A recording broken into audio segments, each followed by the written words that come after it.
The Chicago Blackhawks are giving Lukas Reichel a major opportunity on the power play going forward, being on the first line along with Connor Bedard, a pairing that we've been waiting to see all season, and the few updates today at practice on some injured players that we have. We're going to be going over all of this in this video, but before we get into it, we noticed that 83% of you guys watching right now are not subscribed to the channel, so if you're looking for a spot to get all your Chicago Blackhawks news, you're in the right spot. Make sure to stay a while, subscribe to the channel so you don't miss out on any of the breaking news. Now, before we get into all the Lukas Reichel stuff, which I will be putting at the end of the video, only going to be a short one today, we're going to be going over the practice of what we had today before tomorrow's game versus the Tampa Bay Lightning. The practice line's pretty much the same, except we have now Taylor Hall on the second line, but we know from an update from Charlie today that Luke Richardson said, Taylor Hall, he's feeling better, but he will not be playing Thursday. So likely with what we have here for the lines, it will be what we had last practice, which was Boris Kachuk getting moved up to the fourth line, and then basically a few people just moving up. First line stays the same, Reichel and Raddysh in the same position, and Tyler Johnson up on that second line wing. So likely is what we'll be seeing going forward for the next few days up until Taylor Hall is healthy. Nikita Zaitsev did not practice today due to personal reasons. No other information on that, obviously, for what it is.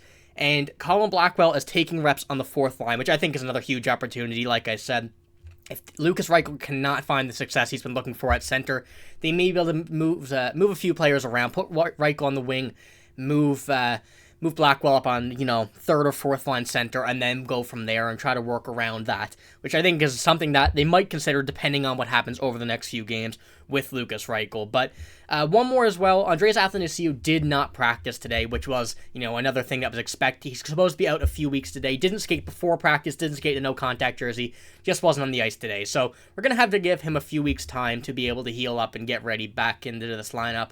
But now, like I said in the intro, you guys are probably what you're waiting for here. The huge opportunity like Lukas Reichel's been given, being on the first line power play along with Connor Bedard, but he's being on as the bumper role of this power play, which is, I think, the perfect opportunity for Lukas Reichel to, be able to get that production up, be able to do what he wants. First power play unit, Connor Bedard, Taylor Hall, who likely, will be replaced on this power play until he plays, so likely only one game here against the Tampa Bay Lightning tomorrow. Lukas Reichel in the bumper, Perry in the net front, and Seth Jones. Now, the second line power play as well, not something that we're going to be talking about too much, but a very good line as well. Kurashev, Tyler Johnson, Raddysh the bumper, Nick Foligno net front, and Kevin Korchinski. Hopefully we can see Kevin Korchinski move to that number one power play unit as well. I think that would be another great opportunity for him going forward. If we can see a bit more production, in the second line power play starts to play good, why not move him up? Try it, a lot of things that I think the Blackhawks can try here going into this throughout this season. But Lukas Reichel, the bumper on this power play, I think is one of the most important moves this team's made all season. For those who don't know, the bumper is the person who's in between the hash marks along the two circles in front of, not in front of the net, but in the slot on the power play. That role has many opportunities to shoot, pass, move out of the way, move into a direction where someone's trying to get a passing lane through. They're kind of the person that everybody's looking for on the power play. They're not going to quarterback it, but it's definitely a big opportunity to be able to move the puck, get the puck, shoot, find some openings and everything, and I think that is a perfect opportunity for Lukas Reichel to try to get that production up. Something that we've been talking about for a couple weeks now, Lukas Reichel being on the wing, center, trying to play with Connor Bedard, and, in some way, they finally did get him to play with Connor Bedard, moving up to this first power play line. Now, I can show you here as well what the old power play lines were. It was Corey Perry, Nick Foligno, Philip Kurashev, Connor Bedard, and Seth Jones. By no means a bad power play unit, but I do think that Lukas Reichel being moved up into that bumper role is much, much, much more important than having Corey Perry and Nick Foligno, who, are likely the same play style by getting in front of the net, getting in front of the goalie, trying to get a tip, trying to put the defenseman out of the way. So putting them on two separate lines I think is a very, very good idea. And putting Lukas Reichel on the bumper on the new power play, I definitely think that is something that will help Lukas Reichel a lot. He hasn't really found that groove yet. He hasn't been comfortable playing center, but on the wing, he's thrived. And I hope that on the power play, he will be able to do the same, feel the same way as if he's playing wing, being able to get open, get a shot off if he can get one, can always put the puck to Connor Bedard at that point where he's playing point on the power play. So there are many opportunities for this. I'll pop this up again here. And I just got to say, I really do like the way this will work out. I don't know who they're going to put on that first-line power play instead of Hall. I really do think they're going to keep Foligno and Perry on 2 separate lines in their roles of being in the net front. Maybe a Tyler Johnson, maybe a Philip Kurashev. We don't really know. Philip Kurashev was there on the old power play, so it could likely be him. But I guess it really depends on how they're performing in the practice and everything. Stuff that we don't really get to see apart from what we see on Twitter, what we see on, NBC, TSN, wherever you get your sports news. From what we see from there, that's really the only information we can get based on that stuff, unless there's an open practice or whatnot. So, seeing this power play coming up against Tampa Bay Lightning, which they won last time 5-3, which was, Bedard's major 4-point game, I think that if they can get a few power plays in this game, it's a good opportunity to test this to see if it works with Lukas Reichel and stuff against, one of the better teams in the NHL in Tampa Bay. Obviously, we've said this in the past video when they did play Tampa. Not the team they used to be, but they're still, once again, a very, very good team. Still a lot of the superstars on this team.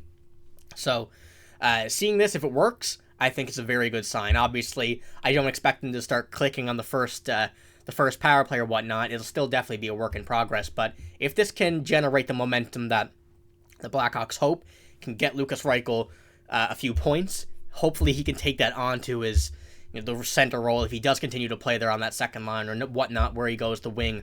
I hope that Lukas Reichel can definitely keep this up. He's been playing well recently, especially on the wing now. I think if we play center tomorrow, we get to see if he learns anything. He's been on the ice a lot before and after practice, just working with the coaches, working with everybody. Chris Kunis being one of them, someone who tries to stay out of the spotlight and trying to use the body more, trying to down in the corners on the blue line and stuff.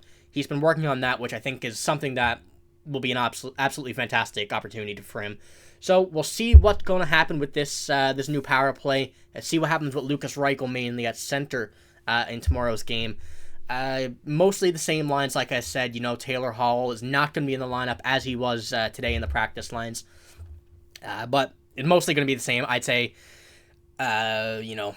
Tyler Johnson second line, everybody moves up, Donato moves up, and then we put Boris Kachuk on that fourth line. I believe what we seen last practice, I can't exactly remember. Check out last video that we posted if you want to see that. We talked about it then, so I can't remember exactly what it was. But if Colin Blackwell hurries up and gets back soon, Taylor Hall will be back now, I'd say, after this Tampa game. We have a very good opportunity to see what Lukas Reichel will be able to do with a full roster. And, new lines, new power play. Hopefully he can carry that momentum from the power play, like I said, over to the offense on their even strength normal lines. But I really do like the idea of Taylor Hall playing with Lukas Reichel once again, and this will be definitely a big opportunity for him going forward. Lukas Reichel playing with that Taylor Hall former number 1 overall pick. Still very good player, been everywhere, had lots of experience with a lot of different players. I think it will be very good for him. So check back here in the next video if you want to see out some more stuff like that, and make sure to subscribe to the channel if you don't want to miss out any Chicago Blackhawks news. I'll be posting a video tomorrow, maybe before the game, after, depending on what happens during it. So, make sure to subscribe to the channel if you want to see it. But that's all we got for this video. Make sure to give it a like if you did enjoy. Also, make sure to subscribe, like I said. That's all I got. Thank you for watching. Have a great day.